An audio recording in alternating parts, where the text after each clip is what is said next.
Imagine this for a moment. You have a credit card with a $5,000 limit. During the month, you use it the way a responsible person would use it. You buy groceries, you buy gas, you pay a few ordinary bills. Maybe you make one larger purchase because the card gives you points protection or convenience. By the end of the cycle, the balance is $2,000.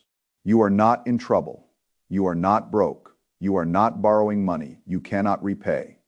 The cash is sitting in your bank account, then the bill arrives.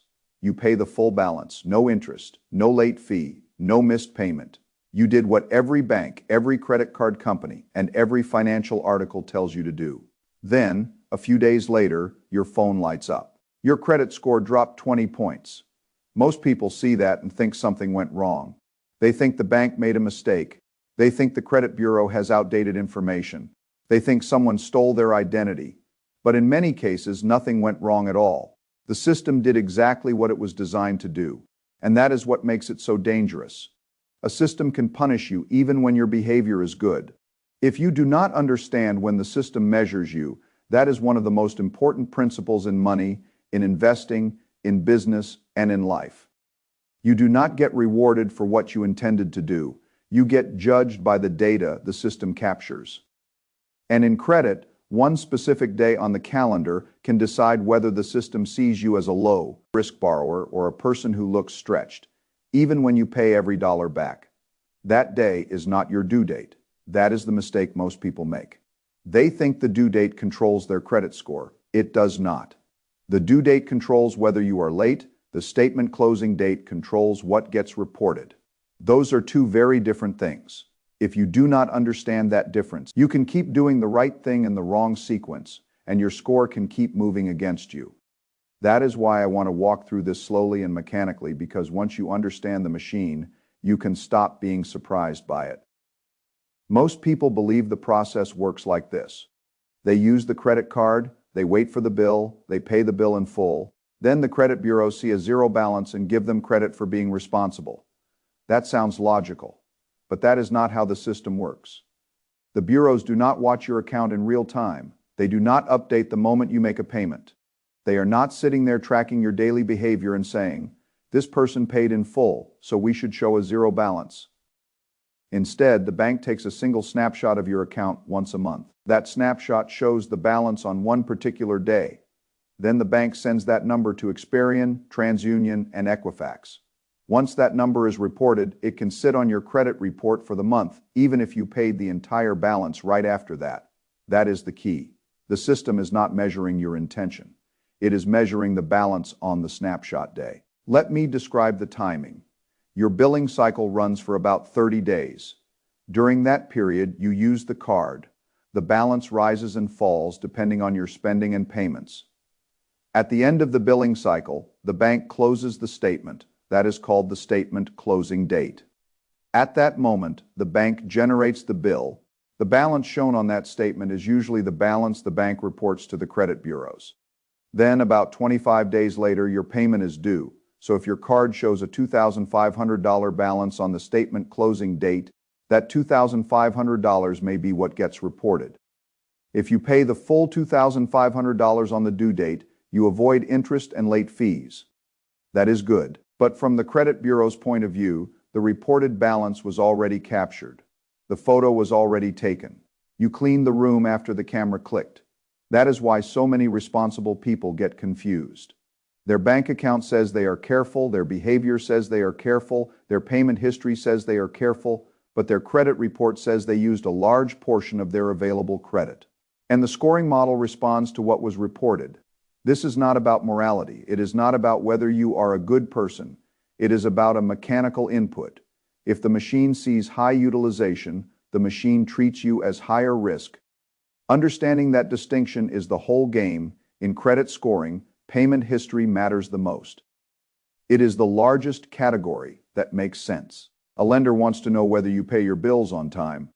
But the next major category is the amount owed, and that is driven heavily by credit utilization.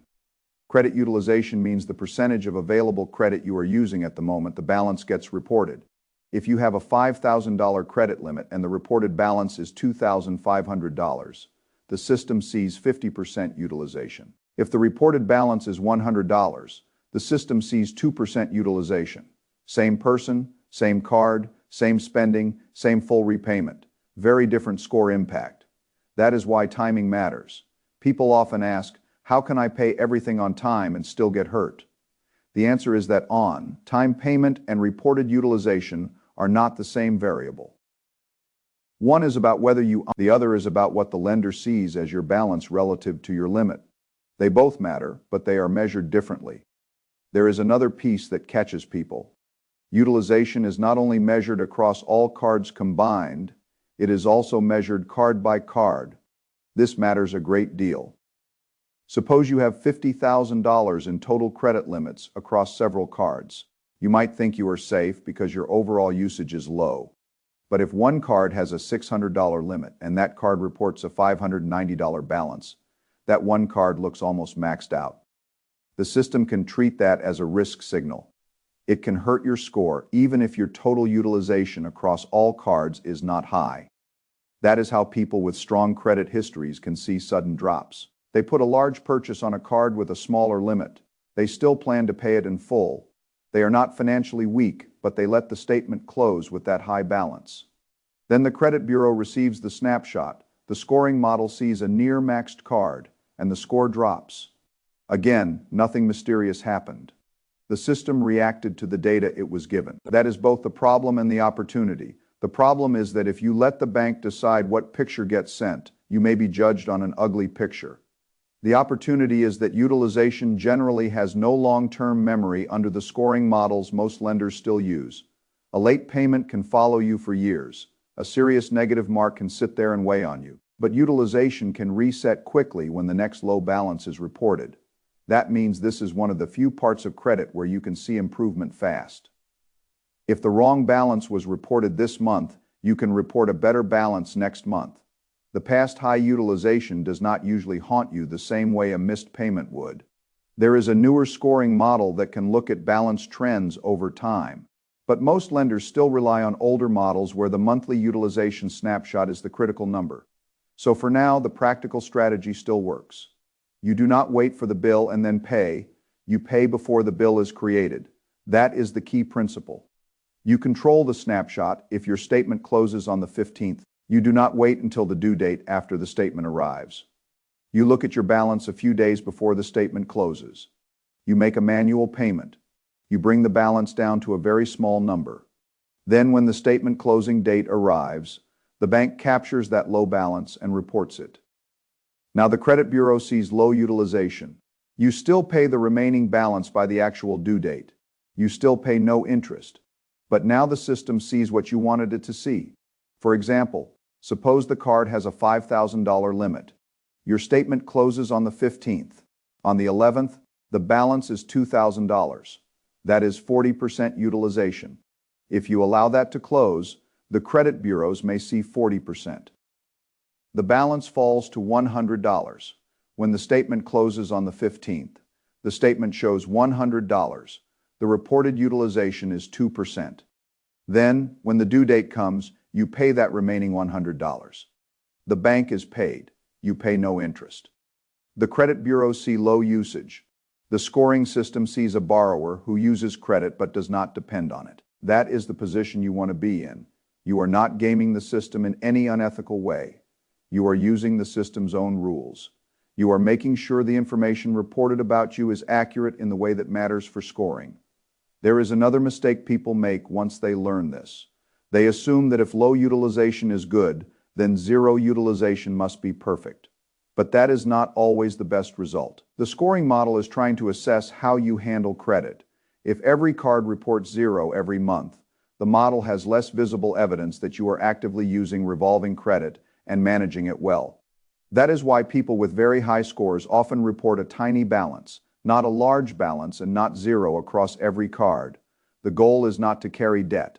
The goal is to report a small balance and then pay it off before interest. There is a difference. Carrying a balance means you let debt remain after the due date and you may pay interest. Reporting a balance means a small amount appears on the statement and then you clear it by the due date. One costs you money. The other is just timing. The common method is called all zero except one. If you have several cards, you pay all but one down to zero before their statement closing dates. On one card, you leave a tiny balance, maybe $10, maybe $20, something around 1% of that card's limit. Then after the statement closes, you pay that remaining amount by the due date. The system sees that you are using credit. It also sees that you are using almost none of your available limit. That combination tends to be very favorable. It says this person has access to credit but does not rely on it. That is the message you want the data to send. Again, the principle is simple. The system rewards the reported number. So you manage the reported number. You do not need to be afraid of credit cards. You need to respect their timing. Now let us make the process practical. The first step is to find the statement closing date for every card you have. Do not confuse this with the due date. Your bank usually makes the due date obvious because that is how the bank protects itself from late payments. The statement closing date may be buried in the app or inside a previous statement. Look for phrases like billing cycle end date, statement closing date, or next closing date. Write those dates down. You need to know them. If you do not know the measurement date, you cannot control the measurement. The second step is to set reminders a few days before each closing date. If the statement closes on the 15th, set a reminder on the 12th or the 13th. Do not wait until the night before. Payments may take time to post. A weekend or a bank processing delay can turn a good plan into a missed snapshot. You want a buffer. Systems reward preparation. They punish last-minute behavior. The third step is to make a manual payment on the reminder day. Open the account, look at the current balance, decide what number you want reported. If you are using the 1% rule, calculate roughly 1% of that card's limit. Pay everything above that number. Do not rely on autopay for this part. Autopay is useful, but it is designed around the due date, not the statement closing date. It protects you from being late. It does not protect your utilization. That is a major distinction. Autopay solves one problem. Manual timing solves a different problem. The fourth step is to pay the remaining small statement balance by the due date. This part is non-negotiable. Leaving $10 or $20 on the statement is not a problem. Missing the payment on that $10 or $20 is a problem. A missed payment can do far more damage than high utilization. So after the statement closes and the small balance appears, make sure it gets paid in full before the due date. You can use autopay for that remaining balance if you want. The goal is to avoid interest and protect payment history. The fifth step is to avoid a pattern called credit cycling. That is when someone repeatedly hits the credit limit, pays it down, then hits it again within the same billing cycle. Even if every payment clears, banks may view that behavior as suspicious. It can trigger reviews, freezes, or account closures. The better solution is not to cycle the card repeatedly. The better solution is to request a higher credit limit if your ordinary spending is too close to your current limit. If you pay in full every month and your income supports it, you can ask the issuer for more room. A higher limit can lower utilization naturally. That gives you more margin for error. And margin for error is one of the most important principles in finance.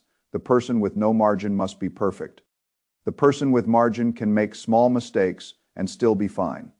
Credit is no different. If your limit is too small relative to your normal spending, you are forced to manage timing more aggressively. If your limit is higher, the same spending produces lower utilization. That is a better structure. The real lesson here is broader than credit. In most systems, the outcome is shaped not only by what you do, but by when you do it. You can do the right thing late and still get a bad result. You can do a small thing early and get a better result. That is true in investing. It is true in debt. It is true in markets. And most people wait for the bill because they have been trained to focus on the due date. The due date matters, but it is not the only date that matters. A financially responsible person should know both dates. The closing date determines the picture. The due date determines whether you pay on time. One affects utilization, the other affects payment history. You need both. Once you understand that, you stop treating your credit score as a mystery. You start treating it as a system. A system has inputs, it has measurement points, it has consequences. If you know the inputs and the measurement points, you can improve the outcome without pretending the system is fair or unfair. You simply adapt to reality. That is how I think about these things. Reality does not care whether a rule is intuitive. It only cares whether the rule operates. And this rule operates every month. Your bank takes a snapshot. The bureaus receive it. The scoring model reacts. If you want a better result, you control the snapshot before it happens. So here is the simple operating system. Find every statement closing date. Set reminders a few days before each one. Pay the balance down before the statement closes. Leave one small balance if you are using all zero except one. Pay that remaining balance in full by the due date.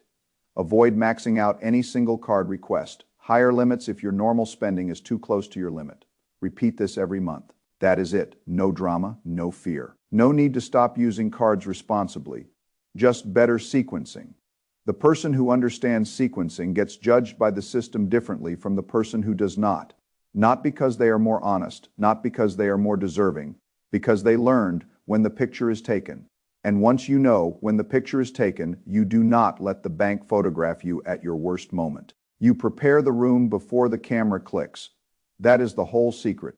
It is not magic, it is not a loophole in the sense of breaking rules, it is a principle. Control the timing of what gets measured, and you improve what gets reported, and the score can respond.